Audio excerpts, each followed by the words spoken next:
Esto porque Silvina Batakis en definitiva no presentó nada nuevo.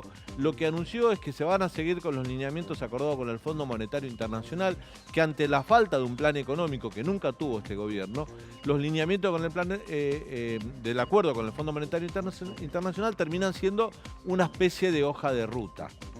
Es decir, cumplir con esos lineamientos es de alguna manera la guía que tiene el gobierno para llegar hasta fin del 2023. Bueno, de eso se trató. Confirmó eso la ministra Silvina Batakis y no anunció nada nuevo. Por lo menos lo único novedoso que uno puede decir tiene que ver es que dijo que se van a congelar las incorporaciones al Estado Nacional, digamos las incorporaciones de empleados, a pesar que hay que decir que en los últimos 2 años creció y mucho la planta de personal del Estado Nacional y de hecho hubo muchos pases de planta de contratados a planta permanente y habló de algunas cuestiones que están relacionadas con la economía. La idea son medidas más bien ortodoxas, muy parecidas a las que había tomado Martín Guzmán, y hay que ver cuándo estas medidas van a volver a colisionar con Cristina y con el kirchnerismo que siempre las objetaron. Da la impresión que Cristina y el kirchnerismo tomaron un poquito de distancia, por lo menos una tregua. Hoy los dólares libres bajaron un poquito, pero el riesgo país pasó los 2.700 puntos y cayeron mucho las acciones en las bolsas y los bonos. Esto quiere decir que el mercado todavía está expectante porque el problema político no está resuelto.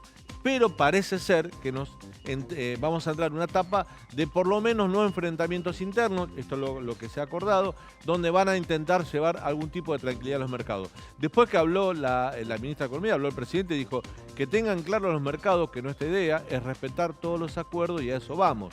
Todo y que el dólar estaba en un precio considerable. Hay que ver qué tipo de dólar estaba hablando el presidente, porque hay 4 o 5 tipos de cambios en la Argentina.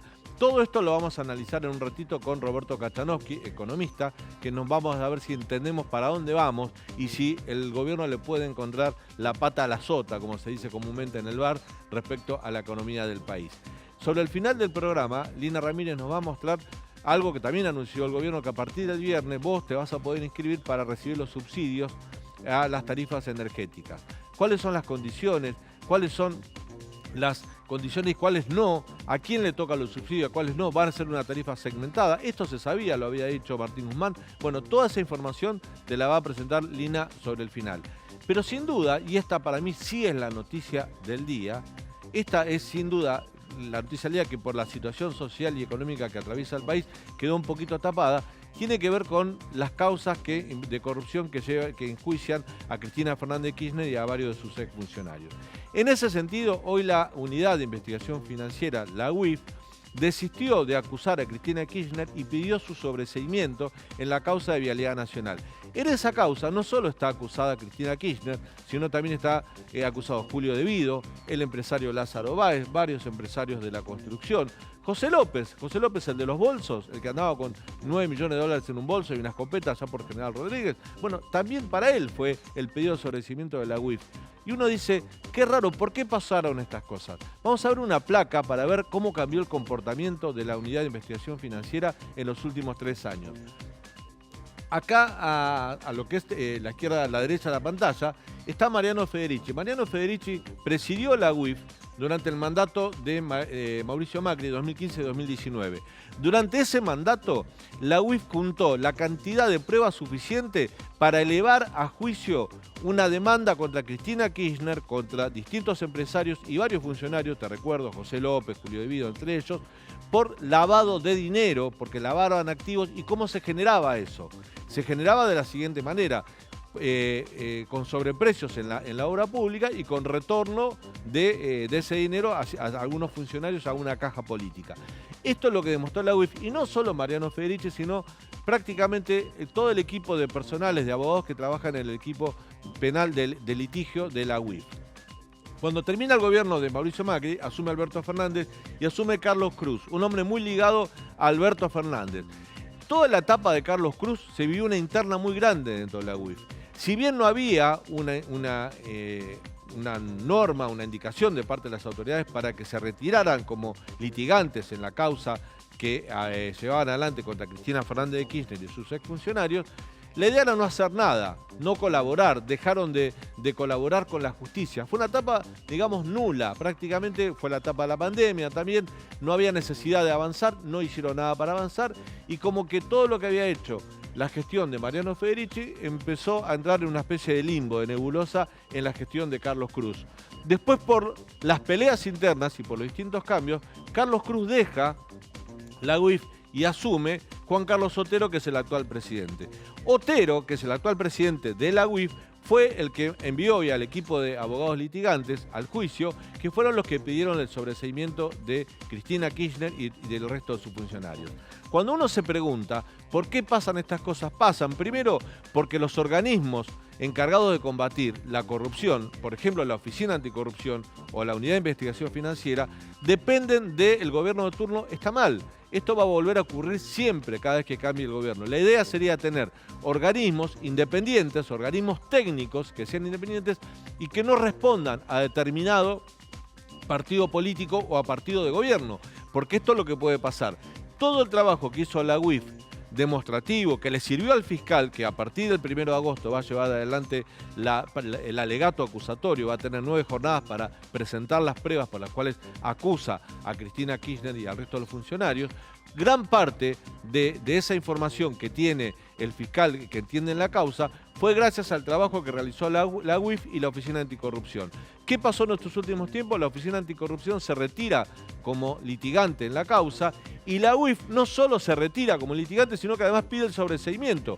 Y quiero llevarlo nuevamente a apelo a tu memoria, no solo de Cristina Kirchner, también el sobreseimiento del resto de los funcionarios, entre los que estaba José López, aquel famoso funcionario de los bolsos llenos de dólares. Mayor prueba que esa, mayor prueba que encontrar a un ex secretario de Obra Pública con 9 millones de dólares y una escopeta queriendo esconderlos en un convento, fue filmado, fue atrapado en ese momento. Lo único que pidió la UIF fue, en definitiva, 1 año de prisión en suspenso para 6 funcionarios menores del gobierno de la provincia de Santa Cruz, funcionarios provinciales, 1 año de prisión en suspenso por incumplimiento de los deberes de funcionario público, no por hechos de corrupción.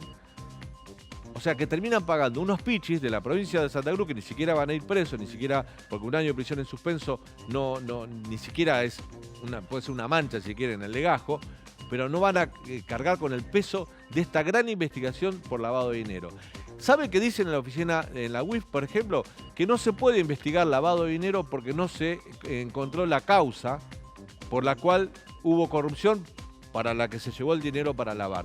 Esta es una vieja jurisprudencia que existe en la Argentina. Para que exista lavado de dinero se debe comprobar que antes existió un hecho de corrupción. Pero en esta causa se demostró el modus operandi de cómo se ponían sobreprecios, cómo se direccionaban las licitaciones y cómo se manejaba el dinero extra de la obra pública para la caja política. Si se quiere, esta causa está absolutamente tocada y ligada a la famosa causa de los cuernos de la corrupción, donde se mostraba cómo era el sistema de recaudación que tenían. De hecho, en esa causa declararon como testigos arrepentidos varios empresarios. Muchos empresarios reconocieron haber pagado coima al Estado Nacional, el gobierno de Cristina Kirchner, para tener beneficios propios, es decir, adjudicarse obra pública, pagar sobreprecios y devolver el diezmo, la coima, como se llamara, al poder político de turno. Por eso llama la atención lo que hizo la UIF hoy. Justo en vísperas que el fiscal va a comenzar el alegato contra Cristina Kirchner y el resto de los funcionarios, con todas las pruebas que pudo reunir hasta ahora la justicia, en víspera de eso, la UIF, que es un organismo que debe investigar todos los lavados de activos de dinero del país, pide el sobreseimiento de Cristina. Si esto no es una prueba de que este gobierno trabaja por la impunidad y por la impunidad de las causas que le interesan, por ejemplo a la vicepresidenta, ¿qué mayor prueba podríamos conseguir a esta altura del partido? Quédate con nosotros hasta las 22, esto Hoy No Toca, aquí en el canal de la ciudad. Todo se va a ir normalizando. Miren, uno de los temas que veíamos que felizmente y de a poco se va normalizando tiene que ver con el gasoil a partir de todas las acciones que se han venido tomando. A veces todo esto tiene que ver con un proceso, digamos, no hay soluciones de un día para el otro. Las medidas que hoy yo les quería compartir a todos ustedes tienen que ver con garantizar el equilibrio fiscal. Yo soy una persona que cree mucho en el equilibrio fiscal. creo en la solvencia del Estado como promotor de la actividad económica y de generación de puestos de trabajo. El problema del déficit se puede arreglar de dos maneras, ¿no? O ajustándole a los de abajo o recaudando más sobre los de arriba. Nosotros el miércoles, es decir, el 13, vamos a hacer asambleas en todo el país, en todos los barrios del país. Todos los mercados entiendan que la Argentina está dispuesta a hacer lo que dijo la ministra esta mañana, a controlar el gasto público, a seguir en el camino de la disminución del déficit fiscal paulatinamente, para que esto no se convierta en un ajuste que dañe a la gente.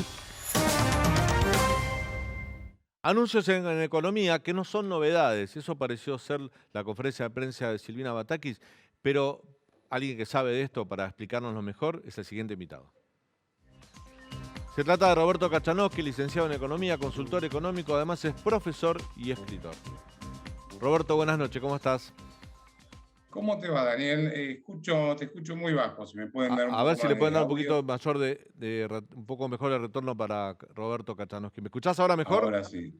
Ahora está mejor, ahora sí.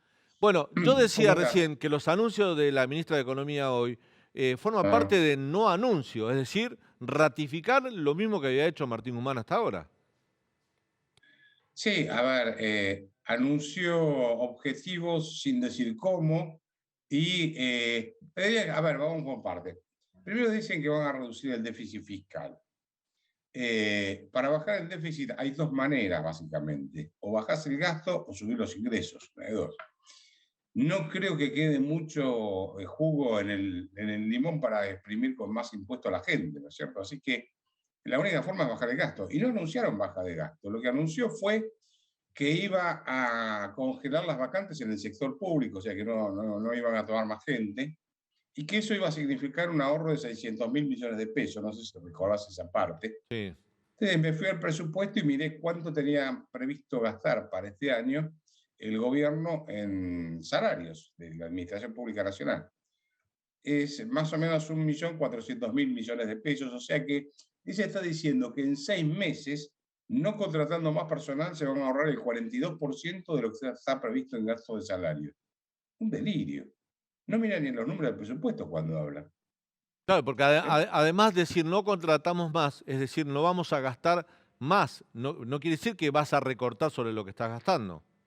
Claro, no está diciendo voy a bajar el gasto, está diciendo no voy a aumentar el gasto, que es distinto. Claro. Entonces la pregunta es cómo vas a bajar el déficit, porque el déficit se les disparó. Está más o menos en el primario, sin incluir los intereses de la deuda, en unos 300.000 millones de pesos al mes. Y el gasto público viene creciendo, por ejemplo, en mayo contra mayo del año pasado creció un 88% el gasto público. ¿Sí? Con una inflación del 60%, te puedes dar cuenta que ahí tenés un aumento en términos reales del gasto público que se dispara. Si tomás los primeros 5 meses del año contra los primeros 5 meses del año pasado, 77% de aumento del gasto público. ¿Dónde aumenta? En casi todos los rubros. Sobre todo en otros planes sociales, que es lo que le están dando a los piqueteros para calmarlos, ese tipo de cosas. Pero igual aumentan todos los rubros. Entonces, acá, con lo que anunciaron, te puedo asegurar que no alcanza para frenar el problema fiscal, para solucionar el problema fiscal. Y en última instancia, Batakis, cuando dice que la inflación es un problema multicausal, o cosa por el estilo, está diciendo que tiene que bajar el déficit fiscal para no emitir moneda, para no tener déficit, para no generar inflación. Si no, no tendría por qué estar bajando el déficit fiscal, si la emisión monetaria no le genera inflación. En todo caso, si la emisión no genera inflación, que no cobren más impuestos, que financien todo con la emisión monetaria. ¿Cuál es el problema? ¿Te das cuenta que no tiene mucha lógica lo que dicen? ¿Eh? Y te agregaría un último punto. No es solamente el problema el déficit fiscal, es el nivel y la calidad de gasto público lo que traba también la economía, ¿no? Roberto, yo quiero preguntarte si esto que anunció Silvina Batakis de ordenar la economía teniendo el acuerdo con el Fondo Monetario Internacional como una especie de guía, de hoja de ruta para de aquí en adelante, ¿te va a solucionar los otros problemas que tiene la economía? Por ejemplo, las importaciones, la falta de dólares, problemas que tienen consecuencias en los precios y en el abastecimiento de algunos productos. No, el acuerdo con el fondo es un acuerdo, un compromiso que tomó el fondo para decirle, bueno, mira, como le dimos al gobierno anterior, te damos a vos, no te compliques, y te voy a dar un perdón, un waiver se llama, te voy a dar un waiver ahora que si no cumplís y si de nuevo volvés a cumplir lo mismo, pero la falta de dólares no se resuelve con un acuerdo con el fondo. A ver, a eso se va a resolver el día que quiten el cepo cambiario, que dejen libre el tipo de cambio y que anuncien un plan económico general. Ahora, dólares falta, que el Banco Central no tiene reservas propias. Entonces, ahí tenés un problema de falta de insumos que te va a trabar la economía. En consecuencia, si no bajan el gasto y la economía se le frena o empieza a bajar, vas a tener menos recaudación. No veo cómo van a reducir el déficit fiscal en ese caso y cómo van a evitar emitir moneda y parar el proceso inflacionario, ¿no? Bueno, ahí tenés dos problemas que tiene, uno podría leer la parte política, ¿no? Hay dos proyectos que son del Frente de Todos, que pasaron por el Senado y el otro que ingresó en diputados, y reitero, no es una imposición de la oposición, sino del propio oficialismo. Uno es la nueva moratoria jubilatoria y el otro es el ingreso universal o el salario universal básico para todos, que tienen un costo enorme. Digo, si el gobierno lleva adelante o se sancionan estas leyes, va a tener que afrontar un, salvo que lo vete, va a tener que afrontar un costo que no condice con lo que anunció Silvina Batakis hoy. No, se le dispara más el déficit fiscal, eso por definición. Tú sabes que, primero, no es un salario, está mal, porque es ingreso. Es un ingreso, claro. Bueno, le llaman salario porque, eso, pero es un ingreso. Sí, le dicen salario, pero en realidad no es un salario. Un salario es yo trabajo y vos me pagás por ese salario. Viene de la palabra sal, de cuando la sal se usaba como mercadería de pago, ¿no es cierto? Eso se ensayó en Finlandia, vos sabías esto, ¿no? Que se llevó a cabo en Finlandia, se probó el ingreso universal y se hizo un ensayo de 2 años con 2.000 personas a las cuales que estaban desocupadas. Se dijo, bueno, no van a recibir la indemnización o el subsidio seguro de común. Desempleo. El seguro de desempleo le vamos a dar por 2 años este ingreso universal. Y lo compararon con el desempeño de 5.000 personas que sí recibían el subsidio, el subsidio por desempleo, el común. No, dijeron a los 2 años, dijeron, esto es una porquería, no sirve para nada, y lo levantaron, lo sacaron. Estoy hablando de Finlandia, ¿no es cierto? De manera que esto está probado que no funciona.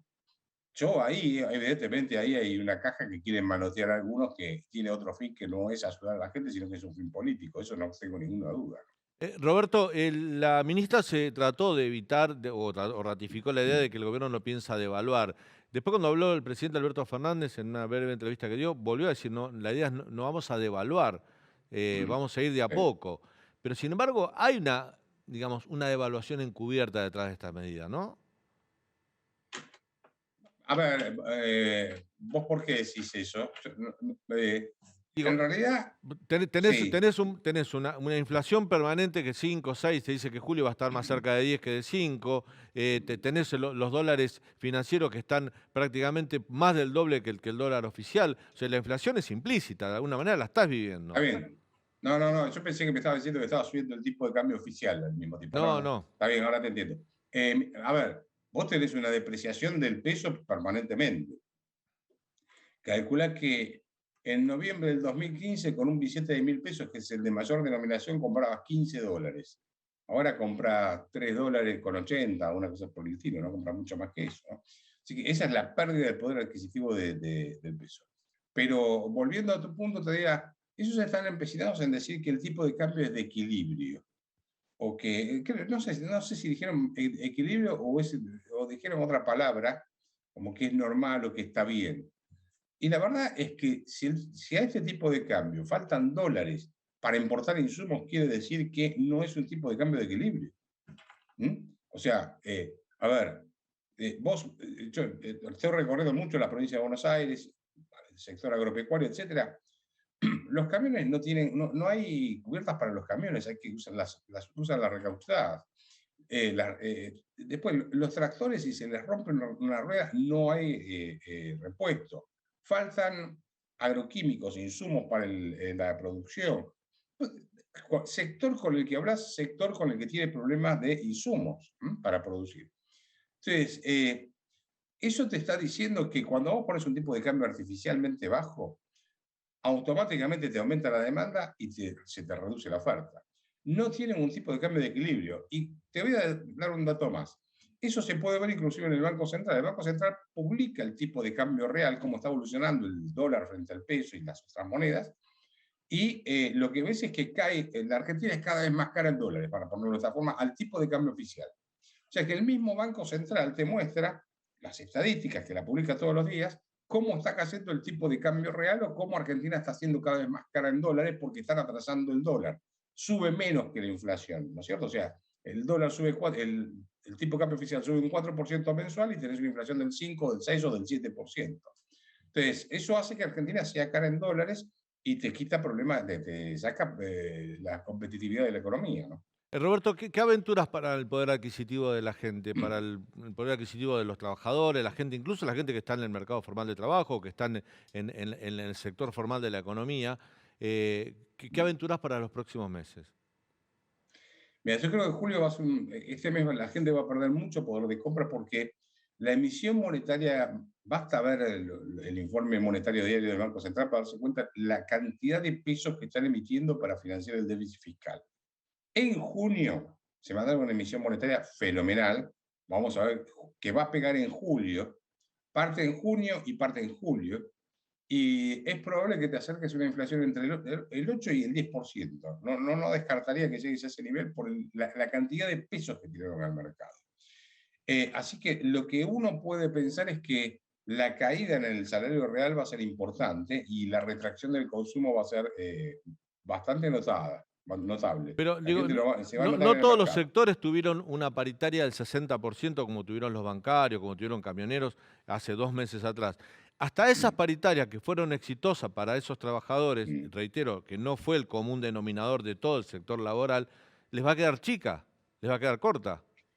Mira, Daniel, de acuerdo a la tasa de inflación de los primeros 5 meses del año, y vos decís, bueno, si a esta tasa de inflación mensual, promedio mensual, ¿no? Sigue este ritmo, que está en el 5,3 el promedio, terminás en un 85% de inflación en el año.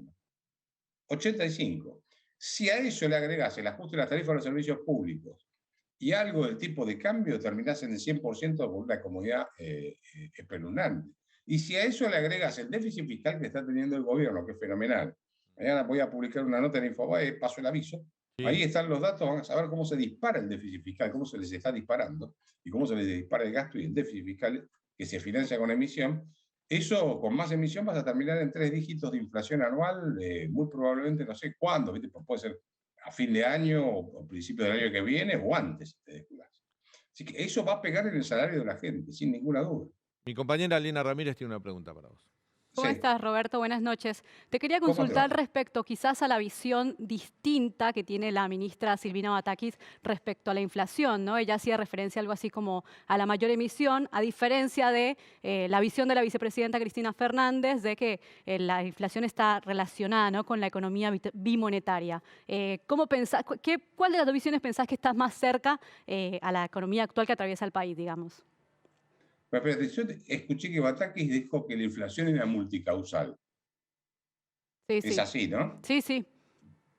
Y Cristina Kirchner dijo que era primero dijo que era por la evasión impositiva. No sé si lo recuerdan. Sí. En un momento Sí. dijo eso. Después dijo que era porque el bimonetarismo. A ver, cualquiera de los dos casos son dos fenomenales burradas.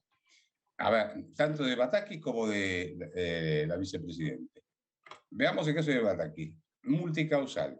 Si ella está tan preocupada por el déficit fiscal, quiere decir que implícitamente está reconociendo que la emisión de moneda para financiar el déficit le está generando el problema fiscal, el problema inflacionario. Si no, ¿por qué está tan preocupada? ¿Se entiende lo que digo? Sí. O sea, por más que ella no lo diga explícitamente, lo está reconociendo implícitamente. Cuando Cristina Kirchner dijo, la inflación es causa de la evasión impositiva, lo que está diciendo es, dado que no me pagan todos los impuestos que yo quiero que me paguen, tengo déficit fiscal y eso me obliga a emitir moneda y me genera inflación. O sea que, sin darse cuenta, el subconsciente la traicionó y terminaron diciendo que era un problema monetario. Después fue al tema del bimonetarismo. A ver, Cristina Kirchner, hay un tema que no entiende. Para que haya bimonetarismo, tiene que haber dos monedas. Entonces, definamos primero qué es moneda. Moneda tiene que cumplir dos características.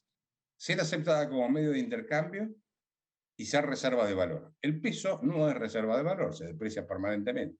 Entonces, no tenés dos monedas, tenés una, que es el dólar. El otro es una especie como de, ¿qué te puedo decir? Un vale para hacer canje de corto plazo, una especie de vale antiguamente cuando se usaban en el campo, ¿no es cierto? Este vale para ir al almacén, pero no lo usás como reserva de valor ni para hacer cuentas el peso. De manera que Argentina no es bimonetaria, tiene una sola moneda, que es el dólar, que es la referencia de valor de la gente. Ahora, a Cristina le molesta eso, porque ella pretende que la gente se quede con los pesos que se deprecian y no se queden con los dólares. Sin embargo, cuando revoleaban bolsos con euros, ¿no? Y en la caja fuerte de ella, de la hija, le encontraron dólares, no le encontraron pesos justamente. Así que hablan mucho, pero actúan de otra manera, ¿no? Roberto, te hago la última y agradezco mucho el tiempo que nos dedicaste. No, por favor. Vos decías recién que el equilibrio fiscal se hace o recaudando más o achicando el gasto. Hay una idea del gobierno de recaudar más con este famoso revalúo inmobiliario, que no debería pasar, en principio la idea del gobierno que no pasa por el Congreso, no tiene los votos, sino por una disposición de la AFIP. Sin embargo, algunos están empezando a observar que aun si la AFIP dispone un revalúo inmobiliario, ese revalúo va a tener que ser confirmado por las distintas legislaturas provinciales, porque son las provincias los que tienen la tutela sobre la evaluación inmobiliaria de las propiedades en cada distrito.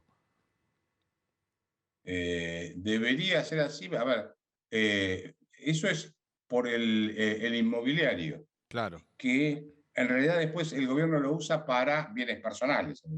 Claro. Yo dudo que tiene que ser un aumento salvaje como para cubrir el déficit fiscal que están teniendo en este momento. Como te decía antes, en mayo les dio más de 300.000 millones de pesos abajo, o sea, estuvieron en rojo, sin incluir los intereses de la deuda. Tenés que recaudar una cantidad de plata impresionante como para poder, con ese impuesto, como para poder solucionar el problema. No veo la salida por ese lado, por más que ellos quieran hacerlo, que seguro que lo van a hacer porque en realidad le tienen mucho desprecio de la clase media. Entonces, si la pueden castigar, la van a castigar con los más impuestos. Eso no tengo ninguna duda. Roberto, gracias por este contacto. Muy útil. Chao, les mando un fuerte abrazo. Un fuerte saludo. Abrazo. Bueno, muy bien. Vamos a ir a una breve tanda y al regreso vamos a estar hablando sobre estos anuncios, pero desde la mirada política, sobre lo que pasó con la UIF y las causas que hoy un organismo que debe controlar, lo que te explicaba en el comentario editorial, que debe controlar el lavado de dinero, pidió el sobreseimiento de Cristina Kirchner en la causa de vialidad. Lo vamos a hablar con el senador Luis Juez. Ya volvemos.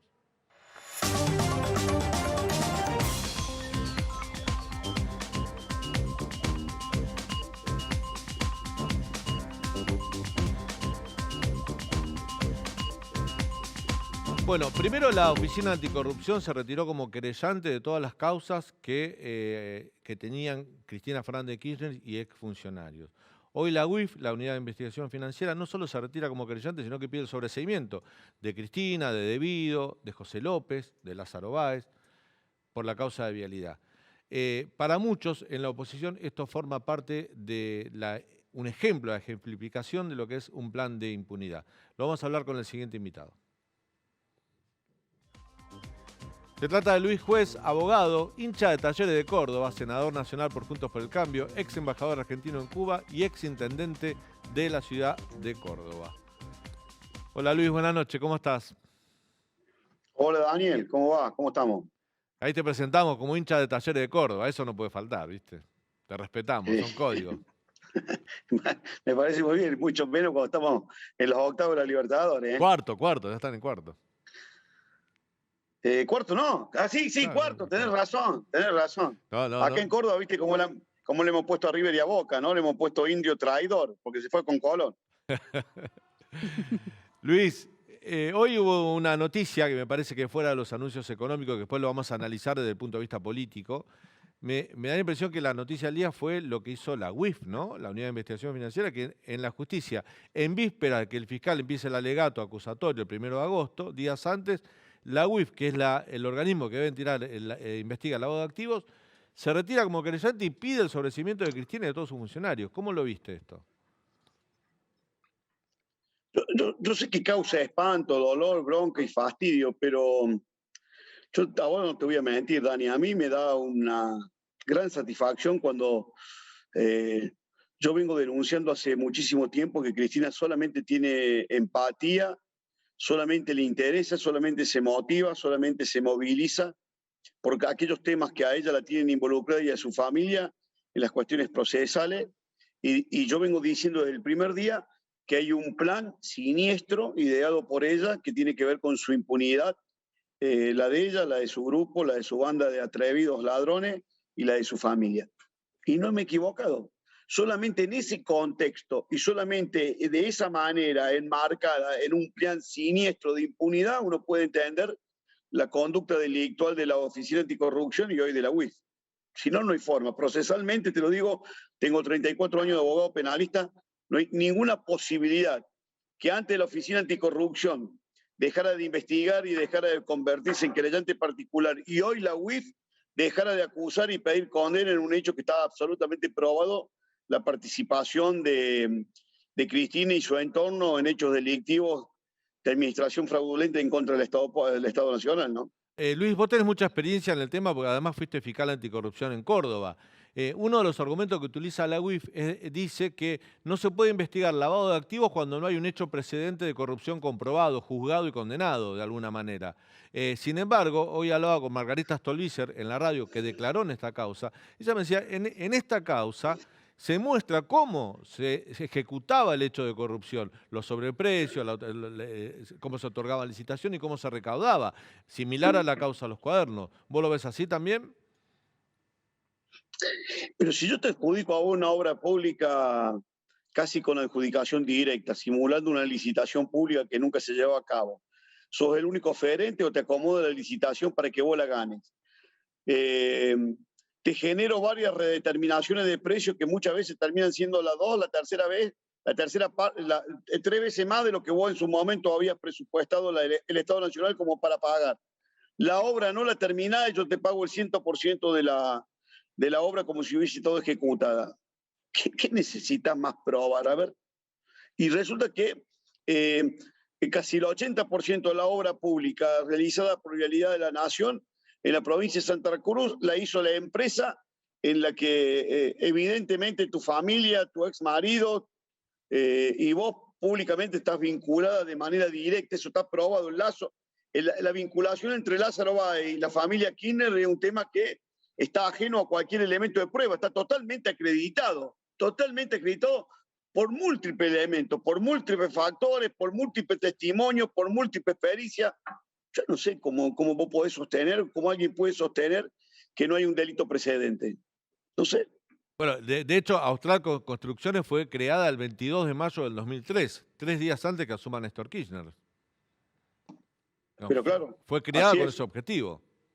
Fue creada con un banquero, un tipo que era un empleado bancario, un ignoto empleado bancario, se armó, se generó esa empresa para a partir de esa creación y constitución se convirtió casi en monopólica ejecutora de la obra pública. Eso pasa mucho en las provincias, Daniel. Sí, claro. En las provincias, acá en Córdoba no creo que estamos muy lejos de eso, pero eso es un mecanismo que tiene la política muchas veces de generar empresas con amigos a partir de la asunción de tal o cual dirigente a determinado cargo, sea gobernador o intendente, y a partir de ahí terminan casi por arte de magia beneficiadas con casi el 100% de la obra pública, con adjudicaciones, con licitaciones amañadas, con determinados mecanismos que terminan siempre como un embudo, terminando beneficiando a esas empresas creadas a ese solo efecto, que es públicamente desviar los recursos del Estado con una empresa que antes no existía y que se constituyó al solo efecto de poder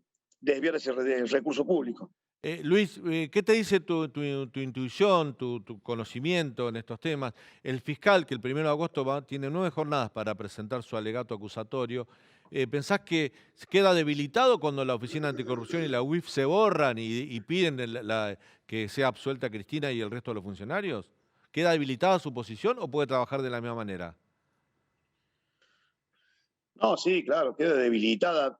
No debilitada frente a la sociedad, porque frente a la sociedad el tipo queda en un lugar preponderante.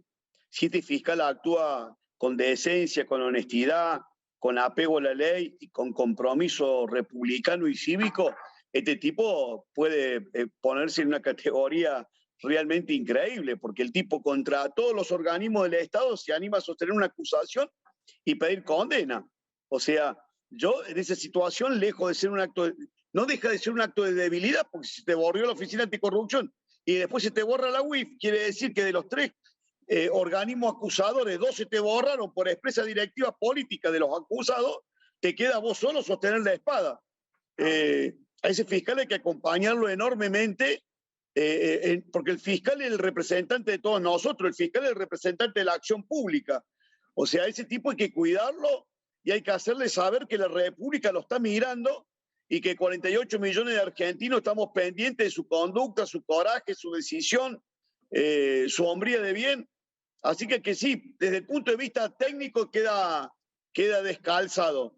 Desde el punto de vista motivacional, queda puesto en el primer lugar como para que la gente todavía le quede una endija de esperanza que la justicia puede funcionar. Así que este fiscal puede llegar a convertirse realmente en un héroe de la patria o puede terminar siendo muchos de los que nosotros vemos y los que no tenemos absolutamente ningún respeto. Yo tengo puesta alguna ficha del fiscal, espero no equivocarme.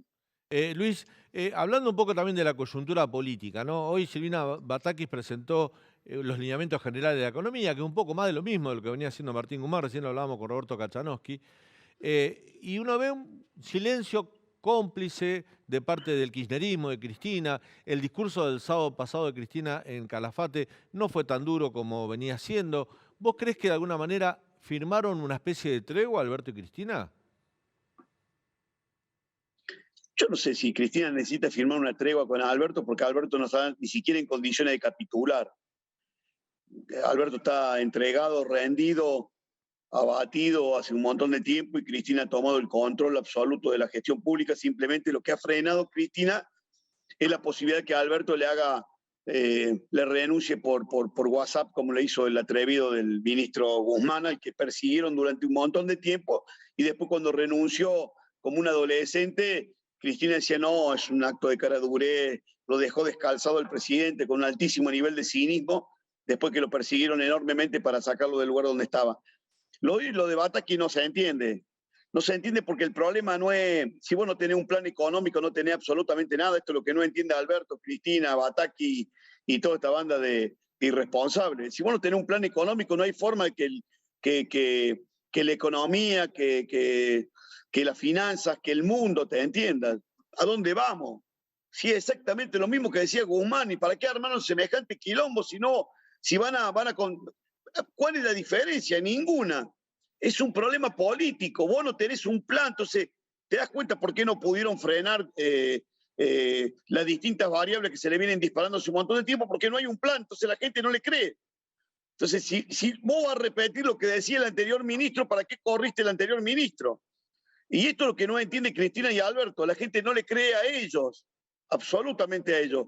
Ponelo a Mandrake como ministro de Economía, que si no tenés un plan y no tener certidumbre política, no hay nada de lo que vos digas puede ser creído o tomado en serio. Lina tiene una pregunta para vos. Luis, ¿cómo estás? Buenas noches. Respecto a esto que estás hablando, ¿no?, del vendaval político que atraviesa, en este caso, el oficialismo, ¿pensás que, por ejemplo, la sesión del Senado de este jueves se cayó por esto que sucede, ¿no?, dentro del oficialismo? Esta sesión que era importante además por la ampliación de la Corte Suprema, ¿no? Se cae porque el peronismo está prendido fuego. Es una hoguera de problemas, de vanidad, de disputa.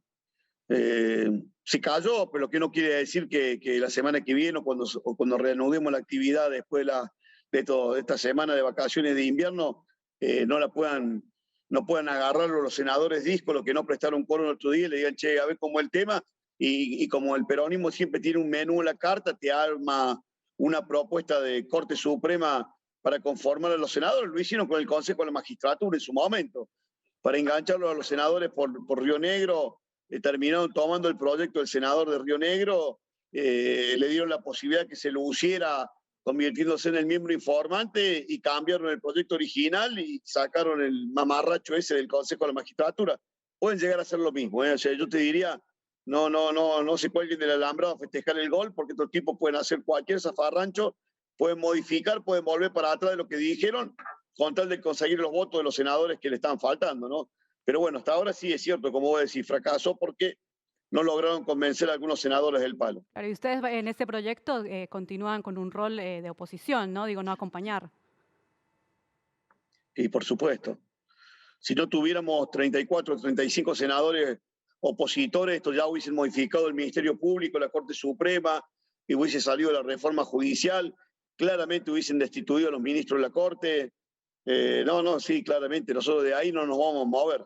De ahí no nos vamos a mover, primero porque no es un problema de la gente. La gente no está preocupada por la cantidad de integrantes de la Corte Suprema, es un problema de Cristina que lo usa. Todo esto tiene que ver cómo Cristina y su mirada casi enfermiza que tiene que ver con su sola y única empatía, que son sus cuestiones procesales, tiene que ver con sus problemas judiciales. Entonces la Corte, lo que pasó en el Consejo de la Magistratura esta semana que pasó con la violación de algunas declaraciones juradas de algunos miembros, lo que pasó con el Consejo de la Magistratura, robándole una silla a la oposición que le correspondía y nombrando al senador Doñate, senador por Río Negro, en un lugar que era de la oposición y hoy se lo robó el kirchnerismo, tiene ese sentido.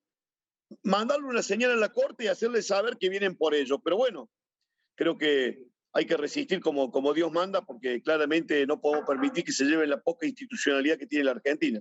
Luis, recién decía que no son problemas de la gente, la reforma de la Corte Suprema, Consejo de la Magistratura. La gente tiene otros problemas, la inflación, la falta de insumos, la falta de mercadería. Vos recorres el interior de la provincia, el país, hoy estuviste en La Goulash, en Córdoba. Estamos a 48 horas de un paro de cese de comercialización, una protesta del campo. ¿Cómo está esa situación en Córdoba, que es una provincia productora? ¿Cómo está esa situación? ¿Cómo está el clima? Nosotros fuimos a La Goulash, que está casi 280 kilómetros, tuvimos que cargar 4 veces combustible porque no nos cargaban más de 7.000 pesos de gasoil. O sea, el sector de la producción se siente amenazado permanentemente con discursos horribles de un presidente que, lejos de pacificar, termina tomando a los productores como enemigos de la República. Lo ridiculizó o intentó hacerlo el 9 de julio, diciendo que son los mismos sectores que intentaron sacar provecho de la pandemia y ahora intentan sacar provecho de la guerra de Ucrania y Rusia. No, hay un estado de alerta, de temor,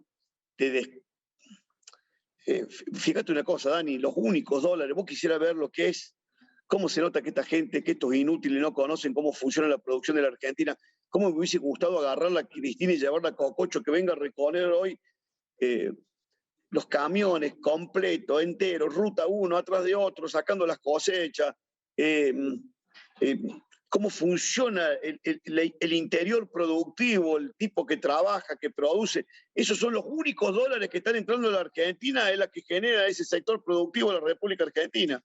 Y un maltrato, una incertidumbre, siempre con alguna amenaza, si no es la renta futura, amenazarlos permanentemente con el incremento de retención agropecuaria. Así no puede trabajar nadie, así no hay forma. Vos para trabajar necesitas tranquilidad, necesitas proyectar, necesitas prever, necesitas prevenir. Si vos sos el objeto de amenazas permanentes de un gobierno que no conoce cómo es tu actividad, ¿quién puede trabajar con tranquilidad? La verdad, se vive un momento muy complicado en la Argentina productiva. ¿Qué imaginás después del 13 de julio respecto al campo? Un sector que vos conocés bien. Digo esto porque encima los precios, los commodities comenzaron a bajar, bajó la soja, bajó el trigo. Todavía ni siquiera es un guiño a favor del sector, el único sector que produce y que genera dólares genuinos ante la falta de dólares en el país. ¿Pensás que el conflicto se puede agudizar después del 13 de julio? ¿No pareció hoy Silvina Batakis tomar alguna medida respecto para mejorar esa situación? Y no lo van a hacer porque a ellos les gusta estigmatizar. Vos sabés que el kirchnerismo siempre necesita un enemigo para justificar su locura, su demencia, su irracionalidad y su falta de conocimiento en cuestiones de la Argentina productiva. No sé, no quiero, ojalá podamos lograr un nivel de entendimiento, ojalá el gobierno entienda que no van a entrar otros dólares. Estamos viviendo un momento increíble que deberíamos aprovecharlo de otra manera, en vez de andar amedrentando, asustando, asusando a los sectores de la producción, el gobierno debería ver cómo los tiene de aliados, porque eso es lo que está haciendo Brasil, lo que está haciendo Paraguay, lo que está haciendo Uruguay, lo que están haciendo todos los países productores de commodities internacionales de materia prima. Intentan tener una alianza estratégica con sus sectores productivos. Nosotros los salimos a perseguir, a maltratar y a generarle siempre una incertidumbre que los hace realmente vivir momentos de mucha zozobra, ¿no? Luis, te agradezco mucho este contacto que tuviste con nosotros, con Hoy Nos Toca en el canal de la ciudad. Sé que venías de viaje, acabo de llegar a tu casa, te seguíamos por Acabo la de llegar, ruta. sí, así que te gracias pido por el disculpas a tu esfuerzo. productora que ha estado insistiendo, la verdad que hasta que no llegara a casa no quería decirte que acá que podíamos hacer esta conexión. No, un placer para mí poder estar con el canal de la ciudad y con vos en particular. Un Gracias. abrazo grande y buena semana. Fuerte abrazo. Luis Juez, senador de la Nación, pasó por Hoy Nos Toca. Vamos a ir al último corte, muy breve, y al regreso Lina Ramírez nos cuenta cómo va a ser o cómo tenés que hacer vos a partir del viernes para inscribirte para recibir los subsidios ante el aumento de las tarifas energéticas. Ya volvemos.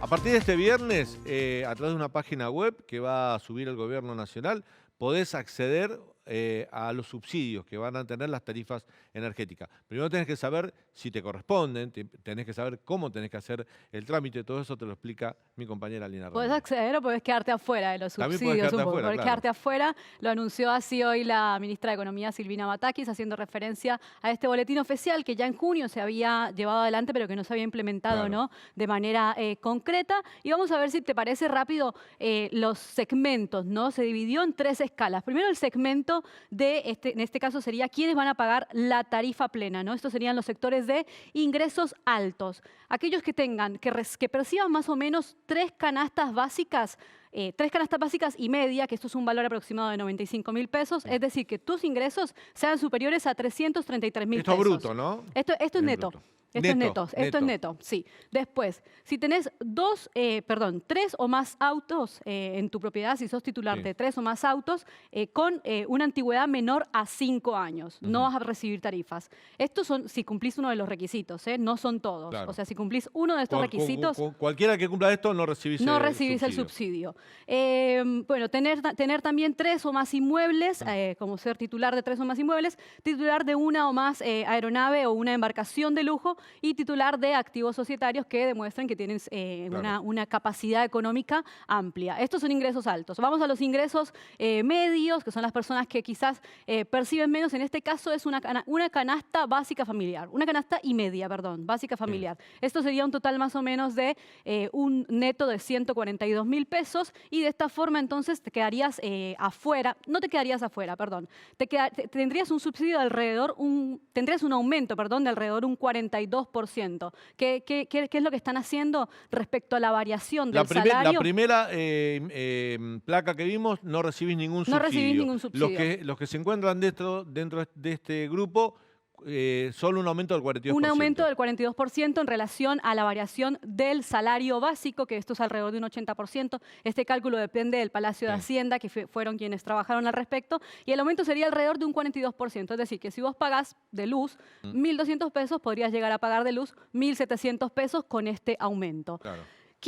¿Cuáles serían los requisitos para esto? Bueno, te decía, ¿no? Que tengas este ingreso de alrededor de 142.000 pesos, no ser propietario de más de 3 inmuebles y no tener 2 o más vehículos a tu nombre con algunos años, con menos de 5 años de antigüedad.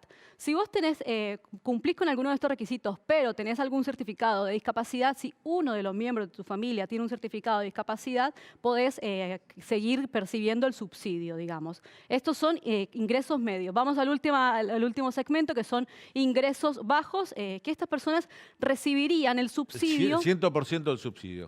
Y el aumento que se puede tener, porque la idea es segmentar las tarifas, según informó el Gobierno Nacional, el aumento sería alrededor de un 21% según de vuelta la variación del salario. Requisitos: ingresos menores a una canasta básica total, es decir, que vos percibas menos de 95.000 pesos, teniendo en cuenta una familia tipo, que es padres y 2 hijos menores, que tu domicilio esté registrado en un comedor, un merendero comunitario, que percibas una pensión por veterano de guerra o que tengas un certificado de discapacidad. También, si vos presentás un certificado que se llama un certificado de vivienda, que lo hace el Gobierno Nacional a través del ANSES, también lo puedes percibir. Son aquellas personas que viven en por lo menos 4.800 barrios populares. Entonces, el aumento sería del 21%. Esto en cuanto a las escalas. Veamos qué va a suceder a partir del viernes, si te parece. A partir del viernes ingresás acá a esta página web que es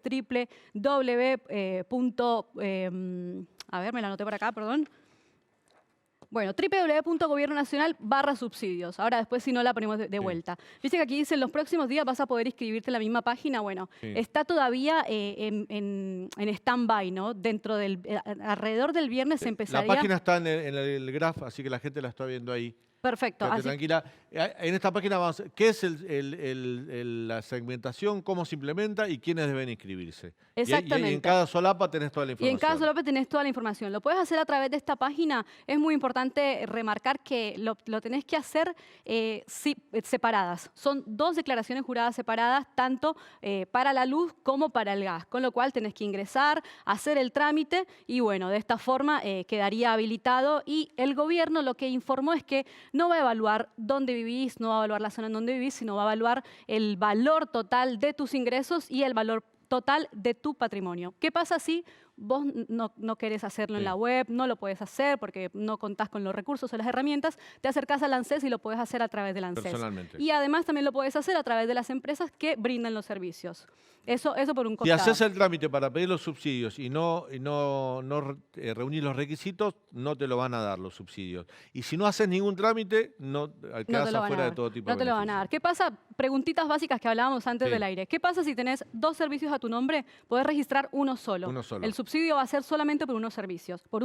Sí. ¿Qué pasa si el servicio está a nombre del dueño y vos sos inquilino? Podés también igual registrarlo y decir esa condición, que sos inquilino. Declarar el domicilio real y no legal. Exactamente. Claro. ¿Y qué pasa si, bueno, esto ya lo dije, si tenías 2 servicios a tu nombre, uno solo? Así que a partir del viernes ya la gente puede hacerlo a través de la página web, a través del ANSES o a través de la empresa del servicio. Gracias, Lina. Gracias a vos, Dani. Nos estamos yendo. Gracias por habernos acompañado. Mañana a 9 de la noche aquí en el canal de la ciudad te esperamos para contarte todo lo que sucede en Argentina y en el mundo. Hasta mañana.